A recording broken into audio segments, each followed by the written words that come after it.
Bonsoir tout le monde et bienvenue dans votre podcast Soccer BBN, édition du 8 février 2021. Jeff Morancy qui est là avec vous pour les 30 à 45 prochaines minutes. On va essayer de s'en tenir là-dedans, mais encore une fois ce soir, grosse émission, gros podcast. Je vais vous inviter, on va se parler aujourd'hui d'Olivier Renard qui s'adressait aujourd'hui aux médias.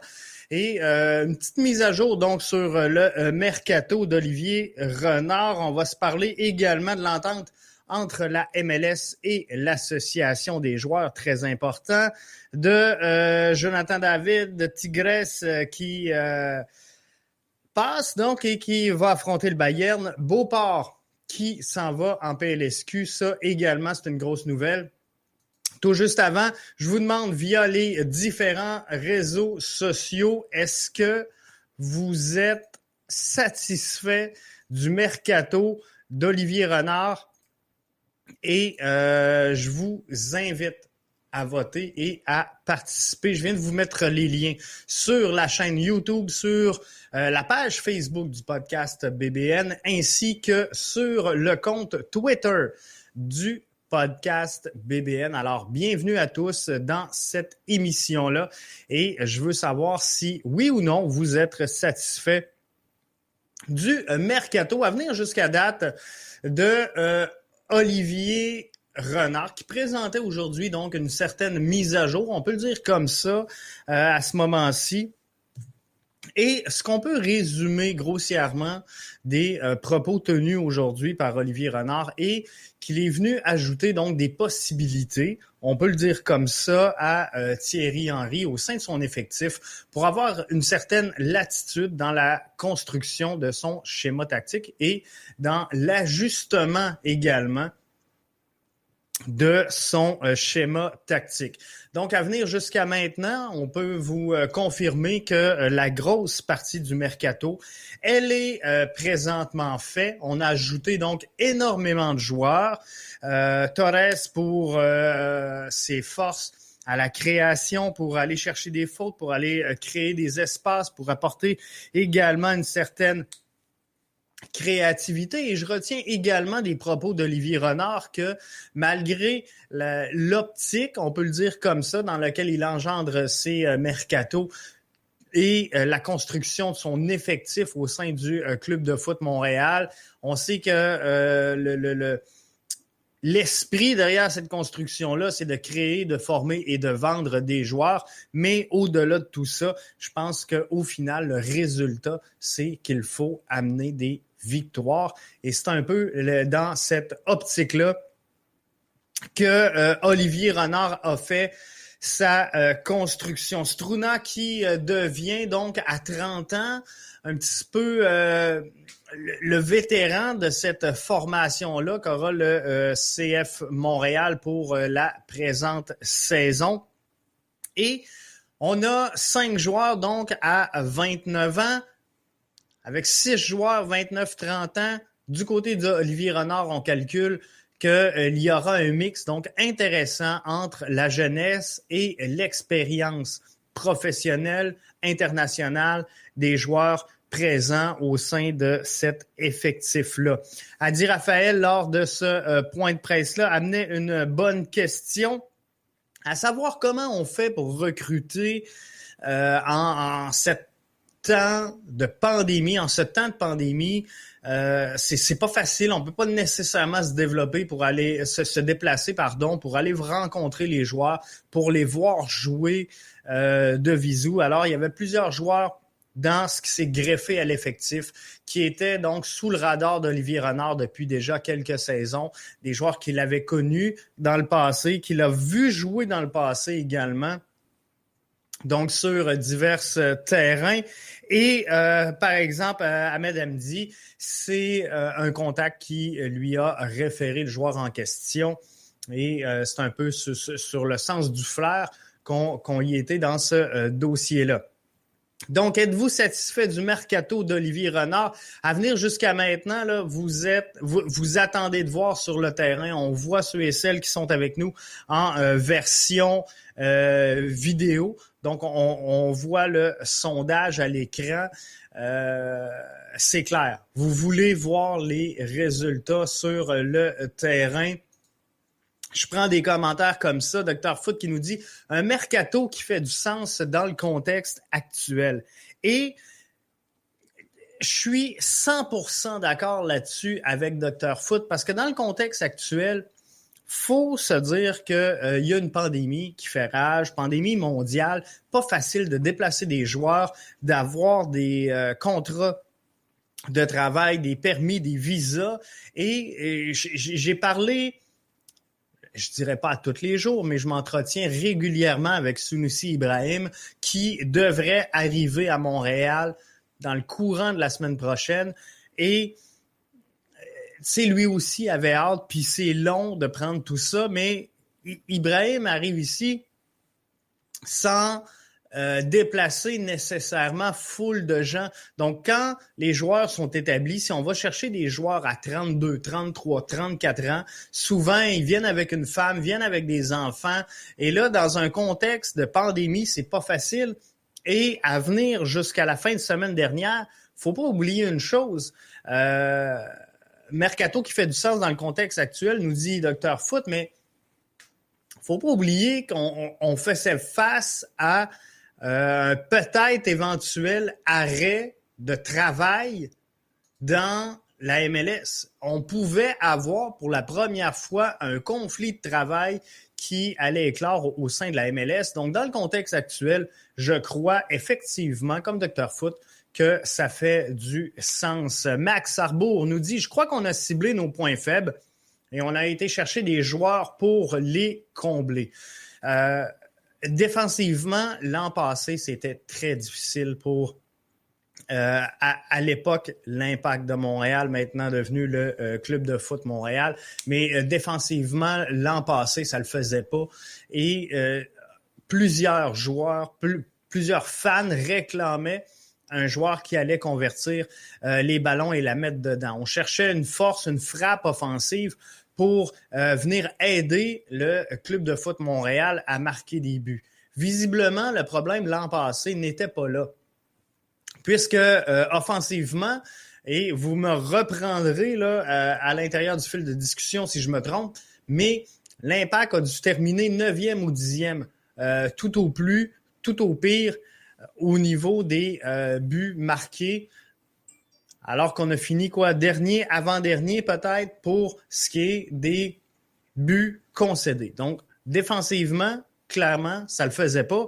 Et notre problème, c'est pas de marquer plus de buts, c'était d'en concéder moins. Alors, est-ce qu'on a ciblé nos points faibles?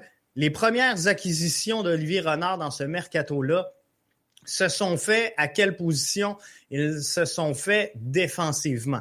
On est allé chercher Struna, un joueur qui est bien établi. On est allé chercher Kamal Miller, un joueur qui pourrait également amener des bonnes ressources défensivement. Renfort en fin de saison dernière, Moustapha Kiza, qu'on aurait aimé un petit peu plus tôt dans la saison, mais là, justement, avec la pandémie, il a fallu le prendre donc en fin de saison dernière, mais je pense que les choses laissent présager, sont de bon augure au moins pour Moustapha Kiza.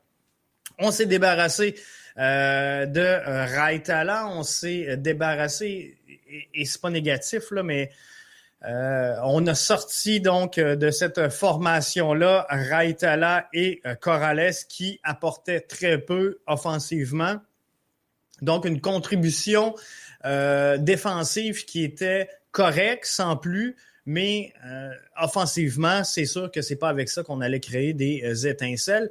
Alors, je pense que oui, effectivement, on est venu s'améliorer énormément. Et là, on a amené ça vers l'avant, tranquillement, lentement, mais sûrement. Mathieu nous dit « Ce que j'aime du recrutement d'Olivier Renard, ce sont des joueurs qu'il a étudiés pendant plusieurs mois avant d'aller les chercher. » Et ça, c'est l'avantage d'avoir dans tes rangs un gars comme Olivier Renard qui, à voir ce qu'il disait finalement, a des contacts presque partout sur la planète. Regardez les derniers ajouts. On est allé chercher des joueurs en Égypte. On est allé en chercher un peu partout sur la planète. Donc, il y a un carnet de contact qui est merveilleux et c'est pas des joueurs qu'il a été chercher comme ça sur un coup de tête parce qu'il s'ouvrait une fenêtre ou parce qu'il avait une opportunité. C'est des joueurs qu'il a été chercher en connaissance de cause, en connaissance de ses besoins, de ce qu'il voulait offrir à Thierry Henry comme éventail de possibilités à l'intérieur donc de son match.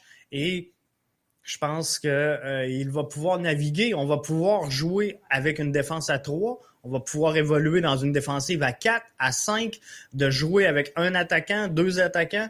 Bref, on va pouvoir avoir une mobilité et une facilité à s'adapter à la réalité d'un match, ce qu'on n'avait pas la saison dernière.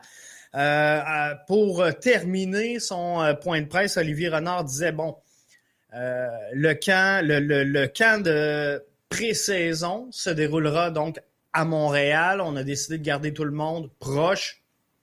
Et je pense que c'est une bonne décision. Fort possiblement que le club de foot Montréal sera obligé de s'exiler du côté des États-Unis si la situation ne revient pas à la normale. Avant de poursuivre, je prends le soin de saluer Éric qui salue l'ensemble des auditeurs. Donc, bonsoir. Éric, considère-toi comme étant salué. Alors, on va s'entraîner du côté de Montréal. Point négatif, on s'entraîne sur la surface synthétique. On va jouer des matchs amicaux. C'est pas facile à l'intérieur même du Canada de se trouver des matchs amicaux. Fort possiblement qu'on pourrait voir le club de foot Montréal s'exiler 6 à 8 jours du côté de Vancouver pour y affronter les Whitecaps. Donc, tout ça est possible, non confirmé encore au moment où on se parle, mais ça devrait ressembler à ça. Donc, êtes-vous satisfait du mercato d'Olivier Renard? Je vous ai mis les liens pour aller voter sur l'ensemble des plateformes. Je vous invite à aller poursuivre votre vote à l'instant et on va le voir changer donc en temps réel. Regardez, moi, je suis assez satisfait du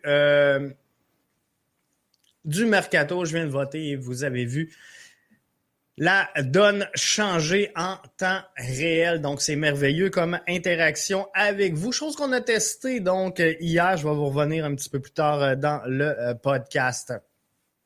Sur les joueurs qui ont été concédés en prêt, je parle bien sûr de Karifa Yao, et je parle également, parce que là, il y a tellement de joueurs.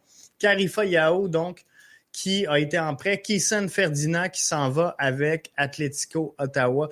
On a appris aujourd'hui, lors du point de presse d'Olivier Renard, qu'on devrait également s'en aller avec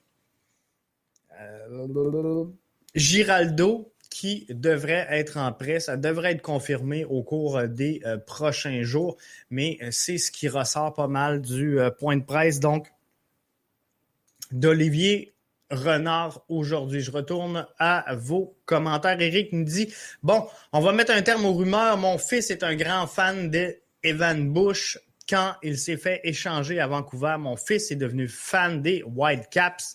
Alors, je suis pas mal les Whitecaps et je peux vous dire qu'ils sont sur le point de signer N3 petits points. Est-ce que ça va ressembler à une signature de Nacho Piatti? Personne n'a posé la question aujourd'hui à M. Olivier Renard dans le point de presse, à savoir s'il y avait des discussions entamées du côté de Nacho Piatti. Ce que j'ai cru comprendre sur les réseaux sociaux ou en fin de semaine, de part, si je ne me trompe pas, Vincent Destouches, c'est que finalement, l'Impact n'avait à peu près pas d'intérêt pour Nacho Piatti dans le présent dossier. Et je pense qu'effectivement, il faut tourner la page. Nacho, ses bonnes saisons sont passées. Donc oui, il y a une belle histoire avec la formation. Mais par contre, je ne suis pas sûr qu'il peut aider tant que ça cette formation-là à connaître du succès, mais ça va faire un petit quelque chose. Je vais vous l'avouer, de voir Nacho évoluer dans une autre formation que sous le blason et le maillot montréalais. Mais faudra voir exactement qu'est-ce qui va se passer. Mais il revient pas à Montréal et non, les Whitecaps, Mathieu, ne vont pas signer Neymar. Nacho, donc, ne reviendra pas à Montréal. On le savait, je pense que c'était écrit un peu dans le ciel. Mais ça aurait été une belle façon de souligner parce que dans toute l'histoire du rebranding, là, il y a eu beaucoup d'accros. Ça aurait été une belle façon donc de souligner un peu et de faire des ponts dans cette histoire-là. Mais tout ça est intéressant à suivre. Eric, est-ce que ton fils est au courant qu'Evan Bush est rendu avec le crew de Columbus? Ça a été fait effectivement dans le Mercato. Donc, il est rendu avec le crew de Columbus. Allons voir comment ça avance. Êtes-vous satisfait du mercato d'Olivier Renard? J'attends de voir sur le terrain. On est rendu à 50%. Oui, 25%. Non, 50%, 25%. Donc, à date, là, ça va quand même bien. Hein? On attend de voir qu'est-ce qui va se passer sur le terrain d'un certain côté, mais on est quand même satisfait de voir là, les moves qui ont été faits à venir jusqu'à maintenant. Donc, je garde le sondage pas loin. On va en revenir dans quelques temps. L'équipe U23, on n'a pas de confirmation en ce moment. Donc, oui, il y aura des prêts qui seront confirmés en CPL. Comme je vous ai dit, on peut s'attendre à voir Giraldo se diriger dans quelques temps, dans question de jours, je pense, avant qu'on l'annonce, du côté de la CPL. Et pour l'instant, donc, on n'a pas de développement sur l'équipe U23. Donc, on ne peut pas s'avancer nécessairement dans ce sens-là. Et c'est important pour les jeunes qu'ils progressent. C'est important qu'ils voient du terrain. Et c'est important qu'ils jouent également dans un système de jeu qui va leur permettre d'évoluer dans un niveau de jeu, je voudrais dire, qui vont leur permettre d'évoluer et de se développer en tant que joueur. Donc, c'est important qu'ils ne soient pas sur le banc à réchauffer le banc. Oui, son jeune est au courant. On jase avec Evan à toutes les semaines. Evan a eu la gentillesse d'envoyer de la merch des crews à mon fils. Mon fils adore encore les Whitecaps. Donc, belle histoire, belle histoire. C'est vraiment plaisant de voir tout ça.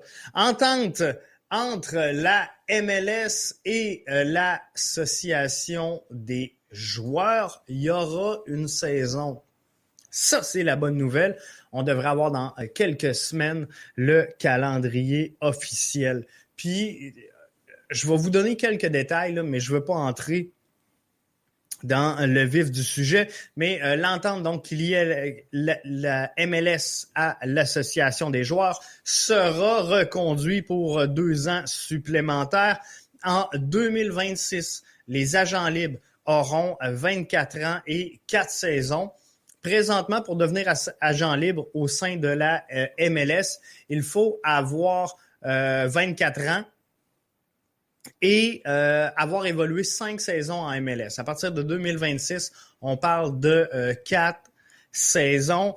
Les joueurs toucheront 100% des salaires et des bonis prévus à la convention collective pour 2021. Le plafond salarial, il sera à 4,9 millions en 2021-2022.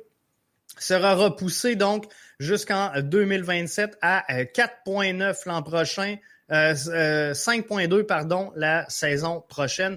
5,4, 5,9, 6,4 et 7 millions autour d'eux. Il y a des grenailles qui se rajoutent à tout ça.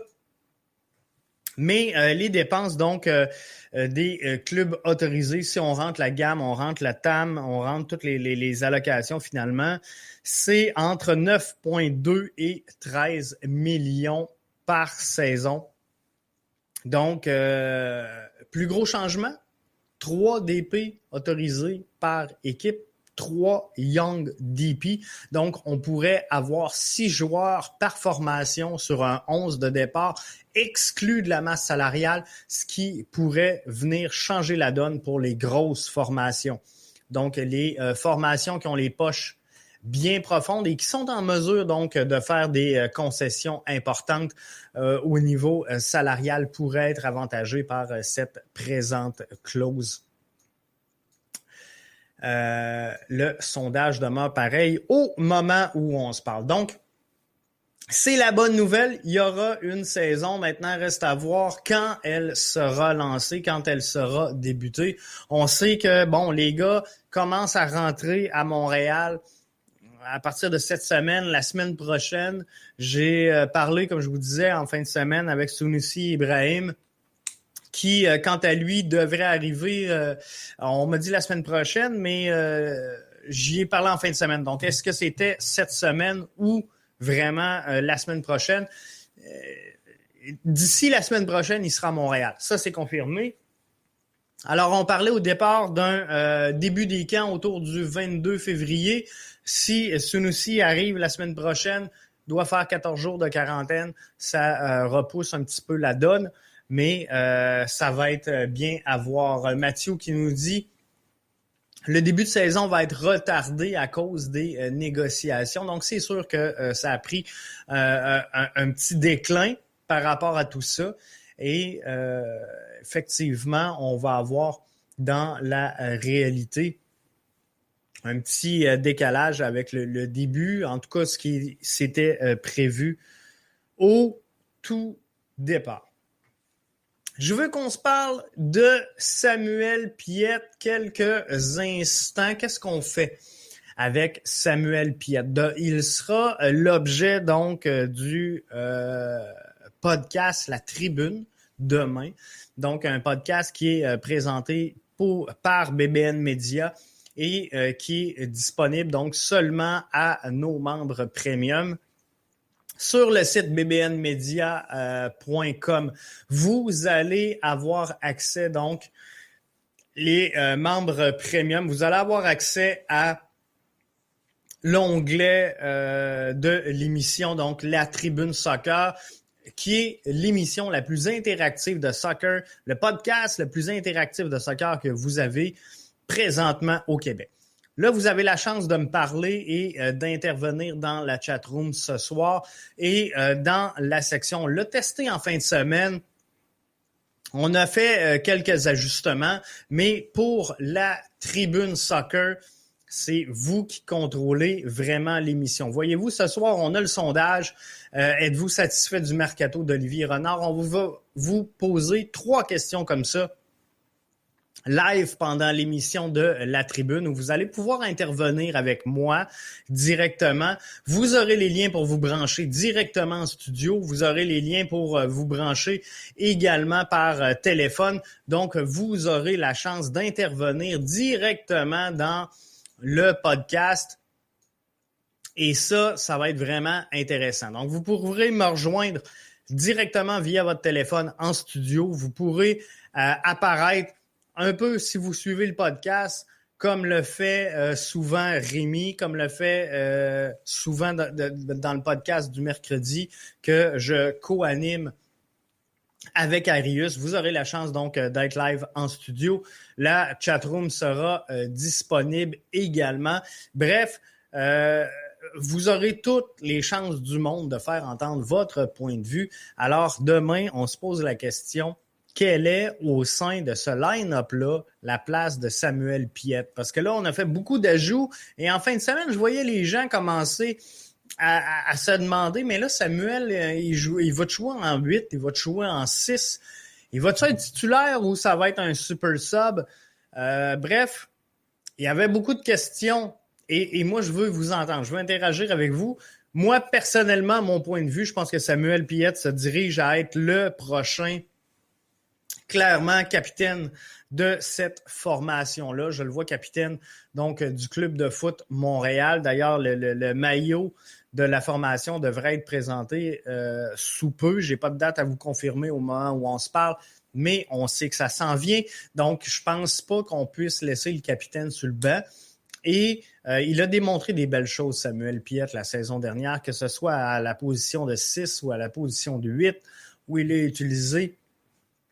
a été utilisé pendant quelques matchs. Donc, je pense sincèrement qu'on va le voir, mais on va se poser la question demain. Je voulais faire un petit aparté également sur Jonathan David, qui, après un lent début avec LOSC, a retrouvé ses repères, sincèrement, a eu un temps d'adaptation difficile en début de saison. Et là, il est parti pour la gloire. Je ne sais pas si vous avez suivi son match en fin de semaine, mais il en a mis 2 au fond de la cage. Et ça, c'est super important pour lui, pour sa confiance. Mais vraiment, clairement, il a pris son air d'aller. Et je pense qu'il a trouvé ses repères. Et on a droit présentement aux performances qu'on attendait de ce joueur-là. Et c'est vraiment plaisant de le voir aller. Max nous dit dans un 3-5-2, je crois que Piette a sa place dans le 11 partant. Moi, Max, sincèrement, c'est exactement comme ça que je le vois. Moi, je pense que dans un 3-5-2, avec un Wanyama et un Piette en 6, finalement, je le vois exactement comme ça, avec un Mihailovic en avant, Kiza et Broguillard, donc dans les couloirs. Moi, je pense qu'il a totalement sa place dans un 11 partant. Et il y a encore des belles choses à démontrer. Samuel Piette. Un autre match qui a retenu mon attention en fin de semaine, c'est Tigres qui a réussi à l'emporter 1-0 sur un penalty de Gignac. Donc, Tigres qui affrontera le Bayern. Ça va être intéressant de suivre tout ça. Le Bayern qui l'a emporté aujourd'hui. Je pensais qu'elle allait avoir une formation beaucoup plus légère que ce qu'ils ont présenté. Mais je pense qu'ils voulaient être sûrs de mettre le match dans leur petite poche. Alors, on présentait une formation complète. J'ai hâte de voir de quoi aura l'air cette rencontre-là entre Tigres et le Bayern. Ça va être vraiment intéressant quand même de suivre ça. Ça aurait pu être le club de foot Montréal. Je ne sais pas avec qui qu'on aurait joué parce que là, on aurait commencé à manquer de joueurs. Hein, parce que vous le savez, en Ligue des champions de la CONCACAF, fallait que la liste des joueurs soit soumise d'avance. Donc, c'était pas facile avec tous les changements de personnel qu'il y a eu au sein de cette formation-là. Ça n'aurait pas été facile de mettre une équipe solide sur le terrain pour aller affronter Alphonso Davies et le Bayern. Dans ce match-là, ça va être vraiment intéressant à suivre. Un autre point que je veux vous parler, c'est Royal Beauport qui signe son adhésion finalement en PLSQ pour la prochaine saison. Le Royal Beauport aura la chance de compter dans ses rangs donc 2 équipes au sein de la PLSQ, soit une équipe PLSQ masculine, une équipe PLSQ féminine. Samir Grib sera à la tête donc comme entraîneur-chef des hommes. Samir El Akati sera, tant qu'à lui, l'entraîneur-chef de la PLSQ féminine. Du côté donc masculin, Michel Madagna et Fabrice Lassonde seront les copilotes. Fabrice sera également entraîneur donc de la formation Senior 3A. Beauport, qui fait son entrée donc en 2021 en PLSQ, aura la chance de compter sur une équipe de réserve qui sera dirigée par Michael Doucan. Et Nabil Ahmed sera l'entraîneur des gardiens de but, lui qui fait déjà ce travail-là au sein de l'Université Laval avec le Rouge et Or. Donc ça, c'est vraiment bien. Toute une progression pour le Royal Select de Beauport qui a obtenu en décembre dernier sa licence nationale. On parle d'une formation donc de la région de Québec, Beauport, qui, en 2006, possédait un club dans le circuit 3A québécois. En 2020, 11 clubs. 11 clubs 3A qui évoluaient sous le crest de Royal Beauport, Royal Select Beauport, donc dans la province. Ça fait de Beauport le plus gros club de soccer au Québec. La PLSQ devenait donc un projet logique, un projet cohérent dans cette progression-là, de cette formation-là. Il y aura un club réserve. Donc ça, c'est une bonne nouvelle également pour les jeunes et surtout les jeunes de la région de Québec parce qu'on s'entend que la PLSQ présentement, elle est très concentrée Montréal et ses environs. C'est sûr qu'il y a un club du côté d'Ottawa, mais là, vraiment, on s'en va dans la région de Québec. On avait eu une aventure, je dirais pas négative avec le Dynamo de Québec il y a quelques années, mais un parcours qui a pris fin donc en 2019. Je pense que, sans dire que c'était une expérience négative pour la région de Québec, je pense qu'on a appris énormément des erreurs du Dynamo. On a mis quelques correctifs en place. Et là, je pense que Royal s'en va avec une direction franche, une direction sérieuse, une direction également très crédible. Alors, ça va être intéressant de suivre l'évolution de Beauport en PLSQ. Et c'est une formation qui va permettre donc aux jeunes de la région de Québec de dire, moi, je peux faire mon parcours U10, 11, 12, 13, 14, 15, 16, 17 à Québec. Je peux m'en aller collégial dans des programmes qui sont de qualité. Je pense, entre autres, à Cégep de Sainte-Foy, Cégep Garneau. Après ça, on peut s'en aller du côté universitaire avec le Rouge et Or, évoluer par la suite en PLSQ. Donc, je pense qu'on a une offre très complète en matière de soccer dans la région de Québec. Et ça, c'est une bonne nouvelle. Max, il dit c'est un des meilleurs clubs contre qui j'ai pu affronter. Un des seuls clubs qui n'ont pas peur de venir chercher des jeunes d'ailleurs que la ville de Québec pour renforcer leur club. Et ça, c'est vraiment... Max, je pense qu'il touche un point. Chapeau à l'organisation de Beauport qui aligne des joueurs de un peu partout dans l'est du Québec, dans la région de Québec, un petit peu également plus loin.